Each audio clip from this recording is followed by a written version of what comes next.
Hey guys, this is Anurag Sharma और आज की क्लास सबसे इंपॉर्टेंट क्लास होने वाला है चैप्टर 3 की। और आज एक गजब की पार्टी होने वाली है। क्यों? क्योंकि कुछ तो नए आइटम आएंगे और एक कल वाली बिरयानी में तड़का भी लगने वाला है। कहने का क्या मतलब है, सुन लीजिए एक बार।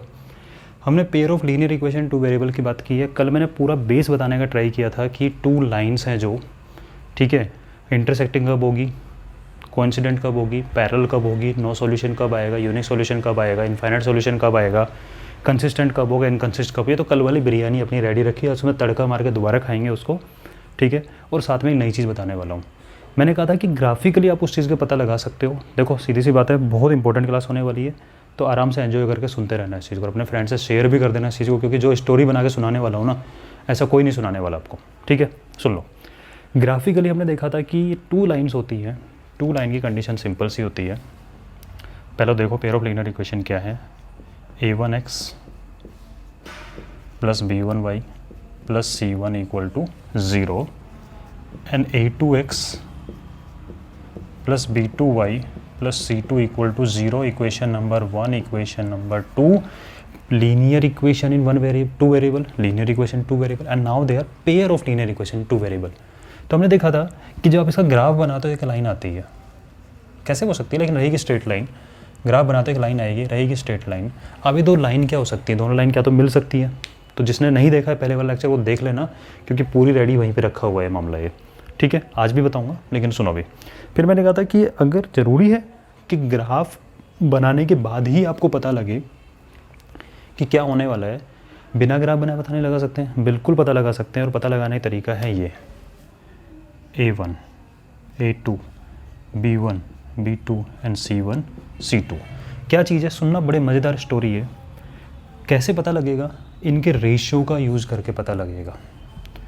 तो a1 अपॉन a2 फाइंड करना है आपको, यानी x के कोफिशिएंट का रेशियो फाइंड करना है आपको। b1 अपॉन b2 फाइंड करना है, और एक आपको c1 अपॉन c2 फाइंड करना है, ठीक है।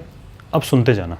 फाइंड तो हम आराम से कर लेंगे, क्योंकि हमारे पास इक्वेशन होगी जैसे 2x plus 3y plus 4 equal to 0, 5x plus 6y equal to 9 equal to 0 type में जो भी इक्वेशन होगी, आप a1 a2 b1 b2 c1 upon c2 निकाल भी सकते हो। और मैं भी बताने वाला हूँ अभी।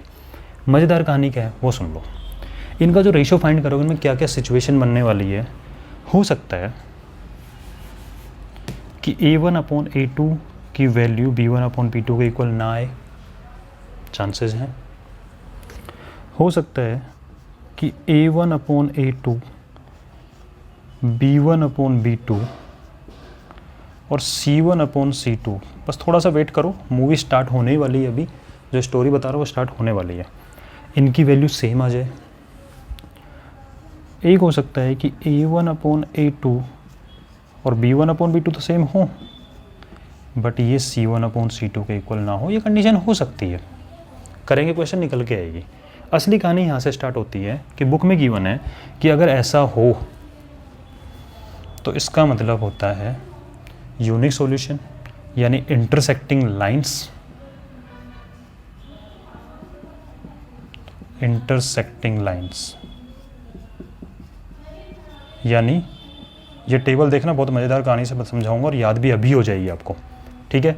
जब मैं बोलूँगा ना मेरी तरफ से हो गया ये, तो आपको याद भी हो चुकी होगी। ये है इंटरसेक्टिंग लाइन, या फिर बोल सकते हो unique solution. a1 upon a2 b1 b2 c1 upon c2 सारी वैल्यू इक्वल हो रही है, इसका मतलब है कोइंसिडेंट लाइन।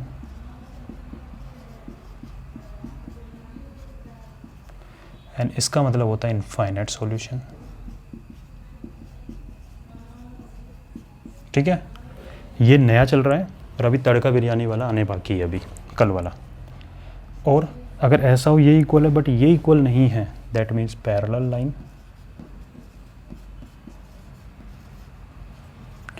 और इसका मतलब होता है नो सॉल्यूशन।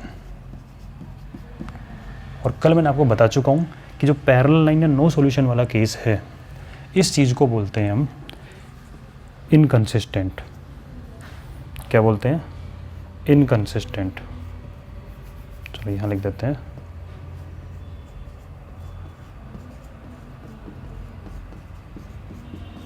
इनकंसिस्टेंट, ठीक है। और जो सॉल्यूशन निकल रहा है, चाहे कैसा भी निकले, यूनिक निकले या इनफाइनाइट निकले, इसको बोलते हैं कंसिस्टेंट। ठीक है। इंटरसेक्टिंग लाइन यानी लाइन्स ऐसी होंगी, ये तो आपको कहीं भी मिल जाएगा, जो अब तक बनाते जा रहा हूँ मैं, ये चार्ट तो कहीं भी मिल जाएगा, स्टोरी कहीं नहीं मिलेगी। अब कोइंसिडेंट लाइन, एक लाइन जा रही है, दूसरी लाइन भी उसी के ऊपर जा रही है, यानी सेम लाइन ही हो गई वो। पैरेलल लाइन,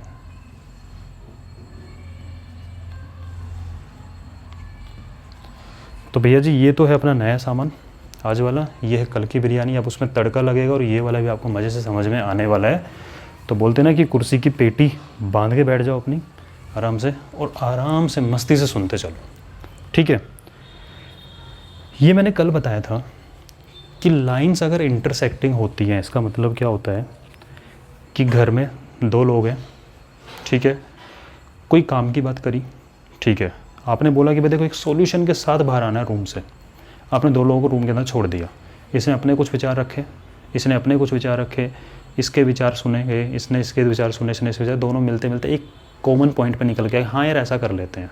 तो लाइन क्या हो गई? इंटरसेक्टिंग। ये इसकी तरफ झुका, ये इसकी तरफ झुका, अट्रैक्शन हुआ और क्या बन गया? इंटरसेक्टिंग लाइन, और एक सॉल्यूशन निकाल के लेके आए। ये मम्मी पापा का एग्जांपल लिया था कि जो भी पापा बात बोलते हैं मम्मी मान लेती है, हाँ ठीक है यार कर लेंगे, एग्री है, हर पॉइंट पे एग्री है, हर पॉइंट पे एग्री है। देखो ये प्रैक्टिकल लाइफ से रिलेट करो इन चीज़ों को कि हर पॉइंट पे एग्री है, उनका हर पॉइंट सेम है। तो जब कोइंसिडेंट लाइन होती है तो उनका हर पॉइंट सेम ही तो होता है। आप यहाँ कोई पॉइंट बनाओगे, यहाँ बनाओगे, यहाँ बनाओगे, सेम पॉइंट ही होगा। इसका मतलब उनकी हर बात पे सॉल्यूशन निकल रहा है। ऐसे कर लेते हैं, हाँ कर लो, ऐसे कर लेते हैं, हाँ कर लो, ऐसे कर लेते हैं, हाँ कर लो। इनफाइनाइट सॉल्यूशंस अवेलेबल है उनके पास में, लड़े झगड़े की बात ही नहीं है, ठीक है। आइडियल फैमिली है, कोई प्रॉब्लम नहीं है। अगला पैरेलल लाइन, ये इसकी ना सुनता, ये इसकी ना सुनता, दोनों को कोई काम दिया, ये अपनी पड़ा हुआ है, ये अपनी पड़ा हुआ है, चले जा रहे, आपने 2 घंटे दिए, 4 घंटे दिए, 5 घंटे, 10 घंटे दिए, ये इसकी सुन ही नहीं रहा, ये इसकी सुन ही नहीं रहा, चले जा रहे हैं। नहीं, इसकी सोच अलग चल रही, इसकी सोच अलग चल, इनकी सोच कभी मिलती ही नहीं है। जो इनकी सोच ही नहीं मिलेगी और आप जब रूम से बाहर आएंगे, आप बोलोगे हाँ भाई कोई सोल्यूशन निकला प्रॉब्लम का, ये अपना बताएगा, ये अपना बताएगा। क्या कॉमन सोल्यूशन निकला? कोई नहीं निकला। That means no solution. ये थी कल की बिरयानी का तड़का। अब सुन लो इधर, ये था ग्राफिकली पता लगाना, ठीक है। अब बताओ एल्जेब्रिकली कैसे याद करोगे कंडीशन को? देख के कन्फ्यूजन हो जाता है कि कब तो नॉट इक्वल टू आएगा, कब इक्वल टू आ रहा है और कब ये आ रहा है। सुनना ढंग से, ये हो आप, A1/A2 आप हो, तो ये भी आप ही हो, A1/A2 आप हो। ये आपका एक फ्रेंड है, ठीक है, B1/B2 वाला। और एक C1/C2 वो चीज़ है जहाँ पे आप दोनों को जाना है, ठीक है। A1/A2 आप, B1/B2 आपका फ्रेंड, C1/C2 आपको कहीं जगह पे जाना है, ठीक है। आप गए अपने फ्रेंड के पास, ठीक है, कि यार मुझे कहीं जाना है, साफ मना कर दिया। पहले ही आपने उसको फ़ोन करके पूछा, बोला यार मेरे को ना वहाँ पे जाना है, ठीक है। बोला नहीं यार मेरे पास टाइम नहीं है, मैं नहीं जा सकता, एग्री नहीं है आपके साथ वहाँ जाने के लिए। तो क्या आप अपना प्रोग्राम कैंसिल कर दोगे? बताओ, आपको अर्जेंटली जाना है वहाँ पे, ठीक है। मतलब आपने सोचा चलो यार अपना दोस्त ले चलते हैं साथ में, आपने फ़ोन मिला दिया, खुश होते, चलो यार 1 से भले 2। उसने तुरंत मना कर दिया, बोले नहीं यार मेरे को बहुत अर्जेंट काम है, जा ही नहीं सकता। तो क्या अब आपको ये बोलेगा कि नहीं तू भी अपना प्रोग्राम कैंसिल कर दे, अपन फिर कभी चलेंगे? नहीं, उसको पता है कि यार आपको इंपॉर्टेंट काम है, तो बोला यार तू चला जा, मेरे को तो काम है, मैं तो नहीं जा सकता। उसने साफ मना कर दिया। यानी कि A1/B2 आप और आपका जो friend not equal to, agree नहीं कर रहे एक बात के ऊपर, उससे रिलेट मत करना उस चीज़ को, वो अलग चीज़ है, ठीक है। इसने आपको साफ मना कर दिया। नॉट इक्वल टू मतलब साफ मना कर देना, इक्वल टू मतलब मान रहा है आपकी बात, ठीक है। इसने आपको साफ मना कर दिया कि मैं नहीं जा सकता। आपने अपना प्रोग्राम कैंसिल तो करना नहीं है, तो आप अपना काम करोगे, यानी आप अपना काम करोगे मतलब आप अपनी प्रॉब्लम का सॉल्यूशन निकाल रहे हो। आप अपना काम करोगे मतलब अपनी प्रॉब्लम का सॉल्यूशन निकाल रहे हो, मतलब यूनिक सॉल्यूशन निकलेगा। समझ रहे हो इस चीज़ को? ओके। आप अपने फ्रेंड के पास गए, बोले यार कहीं चलना है, इसने इसकी बात मान ली, हाँ चलते हैं, और ये चले भी गए। इक्वल टू मतलब हो रहा है, इक्वल टू मतलब हो रहा है काम, बात मानी जा रही है। आपकी बात इसने मानी और दोनों यहाँ चले गए, ठीक है, और आराम से। अब दोनों दोस्त अगर कहीं जा रहे हैं तो क्या मौज मस्ती कितनी होती है? क्या लिमिटेड मौज मस्ती होगी? नहीं, इनफाइनाइट मौज मस्ती होती है, इनफाइनाइट सॉल्यूशन, ठीक है। अगली बात, आप अपने फ्रेंड के पास गए, बोले यार मेरे को अर्जेंट काम, मेरे को कहीं जाना है। बोले क्या आपने को बोला इसने, मेरे को कहीं जाना है। बोले हाँ ठीक है चलेंगे। बोले रूम पे आ जा, अपन चलेंगे साथ में। ठीक है, आप रूम पे तैयार वगैरह को चले, आपको पता है कि वहीं जाना है और वहाँ पर टाइम लिमिट है वहाँ जाने की। आप रूम पे चले गए, वो आपको ऐसे कर रहा है, हाँ चले, मना थोड़ी कर रहा हूँ यार। ऐसे दोस्त भी होते हैं ना, अरे यार मैंने मना थोड़ी की है, मैं मना थोड़ी कर रहा हूँ, चलेंगे भाई चलेंगे। आप बोले अरे यार जल्दी चले, 15 मिनट बची हुई है। अरे चलेंगे यार, मैं मना कर रहा हूँ क्या? नहीं। फिर बोला अरे यार टाइम हो रहा है भाई, चल ले। अरे मैं मना नहीं कर रहा, चलते हैं, अब थोड़ा सा काम है, चलते हैं। आपको लटकाए जा रहा है हाँ बोल के, लेकिन क्या आपको वहाँ पे लेके गया जहाँ आपको जाना था? नहीं लेके गया। तो क्या आपका कोई सोल्यूशन निकला प्रॉब्लम का? आप तो उसके रूम पे बैठे रह गए। आपकी जो प्रॉब्लम है सोल्यूशन यहाँ पहुँच के निकलने वाला था, क्या सोल्यूशन निकला? कुछ नहीं निकला। इसका मतलब ये केस बन गया नो सॉल्यूशन का, कि यहाँ तो एग्री कर गया, यहाँ धोखा दे गया वो। ठीक है, तो यहाँ एग्री करना और यहाँ धोखा दे जाना नहीं। ठीक है, तो सॉल्यूशन निकला नो सॉल्यूशन। यहाँ एग्री किया और लेके भी चला गया, बहुत मज़े इनफाइनाइट मस्ती हो रही है, इनफाइनाइट सॉल्यूशन। साफ मना कर दिया, बोले यार मैं बिजी हूँ भाई, तू देख ले अपना। आपने अपने प्रॉब्लम का सॉल्यूशन खुद ने निकाल दिया, सॉल्यूशन निकल के आ गया इस चीज़ का। बात समझ में आ रही है? क्या बोला गया? फटाफट से रिवाइज करते हैं जल्दी से इस चीज़ को, क्योंकि सबसे इंपॉर्टेंट क्लास यही है इस चैप्टर की। ठीक है, उसके बाद में तो कुछ नहीं, आपको यही कंडीशन लगा चेक करना है। ग्राफ बनाना आपको आता है, 9th क्लास में सीख के आए हो। A1/A2 रेशियो निकालने नहीं आता है क्या? 6th क्लास से स्टार्ट हो जाता है। ये चेक करना नहीं आता इक्वल टू है कि नॉट इक्वल टू है, वो सब चेक करना आता है। सबसे इंपॉर्टेंट पार्ट इस क्लास का। सुनो भाई क्या हुआ, graphically pair of linear equation, 2 lines हैं, दोनों के ग्राफ बनाने हमें आते हैं। 2 लाइन्स क्या तो कभी नहीं मिलेंगी, उनके विचार ही नहीं मिल रहे, कोई सॉल्यूशन निकला उनका? No solution. पैरेलल लाइन कभी नहीं मिल रही, विचार नहीं मिले, नो सॉल्यूशन।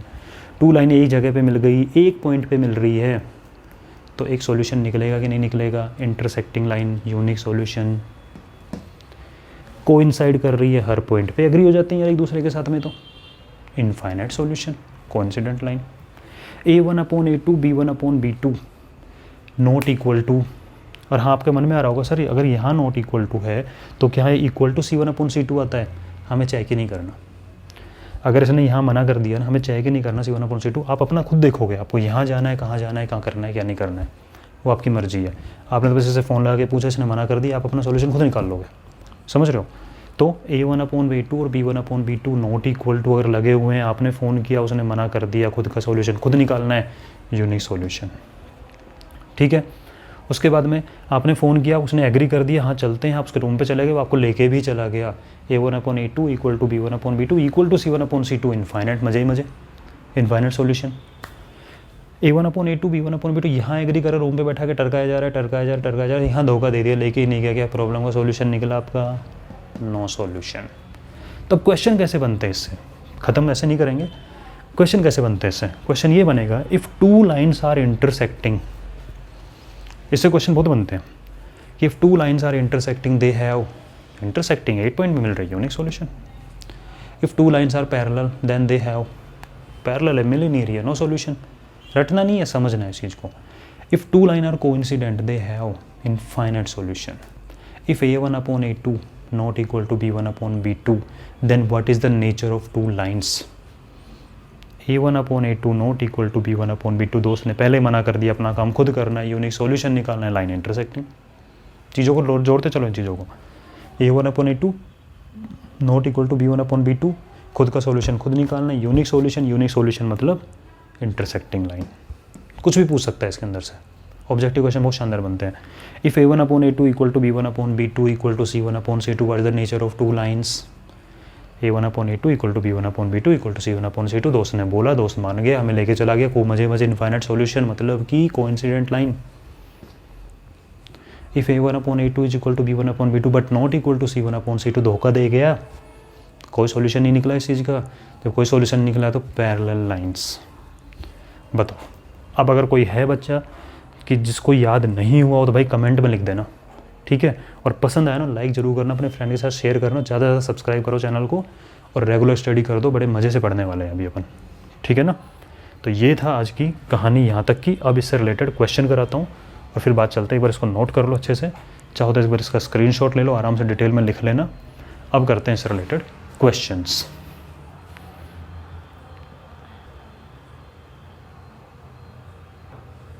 हाँ भाई चलो क्वेश्चन समझते हैं। डायरेक्टली आपको लग रहा होगा एक्सरसाइज 3.2 का क्वेश्चन पहुँच गया सर, 3.1 तो करा ही नहीं है, कराएंगे यार, तसल्ली रखो। अभी जो कंसेप्ट समझा है इस कंसेप्ट को जैसे देखे समझते हैं। क्या है क्वेश्चन नंबर सेकंड ले रहा हूँ directly. Check if lines are intersecting, parallel और कोइंसिडेंट। तो बुक में तो खैर हिंट दिया हुआ है कि find value of a1 upon a2 b1 upon b2 and c1 upon c2 and compare them and then decide whether lines are parallel intersecting coincident. मैंने सीधा लिख दिया लाइन्स पैरेलल इंटरसेक्टिंग कोइंसिडेंट और क्वेश्चन है। तो आपका तरीका क्या है, a1x plus b1y plus c1। तो आप निकालो a1 अपॉन a2, निकालो b1 अपॉन b2, निकालो c1 upon c2। a1 upon a2 5 upon 7, भाई a होता है ax, ठीक है, तो it's 5 upon 7, it's -4 upon 6, it's 8 upon -9। क्या ये 5 अपॉन 7 और -4 अपॉन 6 इक्वल हैं? That means a1 upon a2 b1 upon b2 equal नहीं है।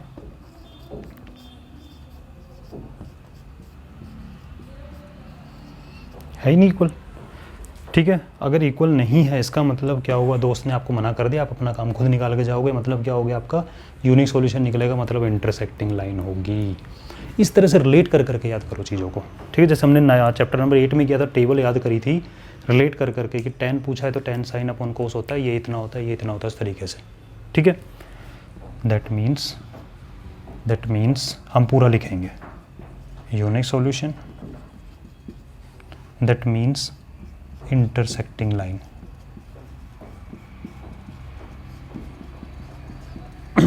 ठीक है। नाउ इसकी बात कर लेते हैं। 9 upon 18 1 upon 2, 3 upon 6 1 upon 2, 12 upon 24 1 upon 2। अरे वाह, यहाँ तो a1 upon a2 equal to b1 upon b2 equal to c1 upon c2, सारी वैल्यू ही 1 अपॉन 2 आ रही है भाई। 9 upon 18 1 upon 2, 3 upon 6 1 upon 2, 12 upon 24 1 upon 2, काटापिटी कर लो। इसका मतलब क्या हो गया, आपका सब मिल रहा है इनका, तो इनफाइनाइट सॉल्यूशन, मौजा ही मौजा, इनफाइनाइट सॉल्यूशन कोइंसिडेंट लाइन, समझ गए। और इसका एक पार्ट और है वो भी कर लेते हैं, जिससे आपको आज की क्लास का एक तरह से पूरा बेसिक समझ में आ जाएगा कि क्या क्या मैंने बोला है।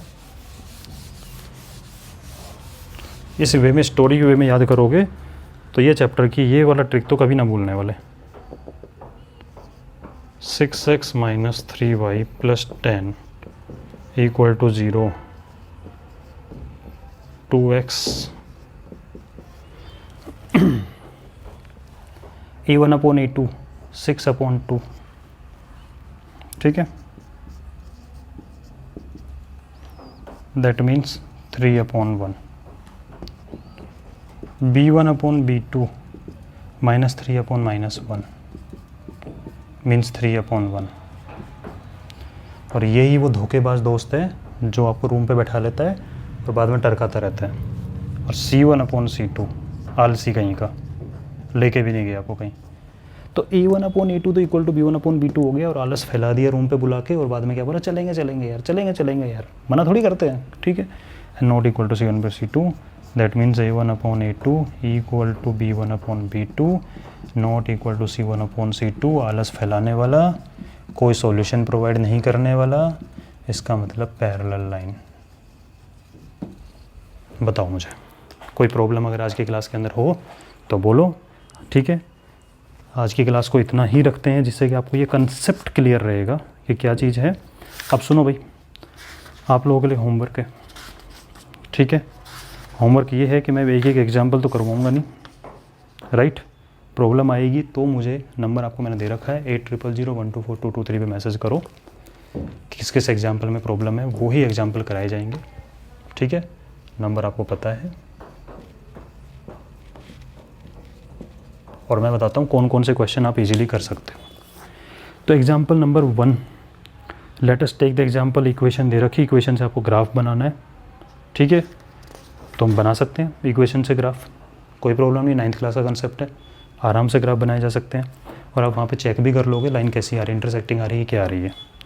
ठीक है, एग्जाम्पल नंबर 2 में भी आपको ग्राफ बनाना है, कोइंसिडेंट लाइन आ रही है, बना के देख सकते हैं ग्राफ पॉइंट। ठीक है, एक्सरसाइज 3.1 की अगर हम बात करें तो आपको इक्वेशन, लैंग्वेज से इक्वेशन बनाने वाली चीज़ है। ठीक है, एक बार ट्राई करना एक्सरसाइज 3.1 के सारे क्वेश्चन। अगर प्रॉब्लम आती है, ठीक है, तो चाहे तो इस नंबर पे मैसेज कर देना या फिर इस वीडियो के कमेंट सेक्शन में लिख देना कि सर ये एग्जाम्पल बता दो, ये एक्सरसाइज का क्वेश्चन बता दो। ठीक है, और हाँ लेकिन क्वेरी आनी चाहिए कल ही वीडियो देखने के बाद में 4-5 घंटों के अंदर। ठीक है, वैसे कभी भी दे देना लेकिन जल्दी है तो अच्छा है। ठीक है ना, तो एक्सरसाइज 3.1 के क्वेश्चन खुद ट्राई करोगे। उसके बाद में एक्सरसाइज 3.2 की अगर हम बात करें तो उससे पहले जो एग्जाम्पल नंबर 4 दिया हुआ है आपको कि check graphically whether the pair of equation is consistent और नॉट, ये मैं आपको बता दूंगा। तो आपका काम एक्सरसाइज 3.1 तक का खुद करना, कोई प्रॉब्लम है तो मुझे बताना। ठीक है, तो मिलते हैं नेक्स्ट वीडियो के अंदर। Share this video with your friends. Okay.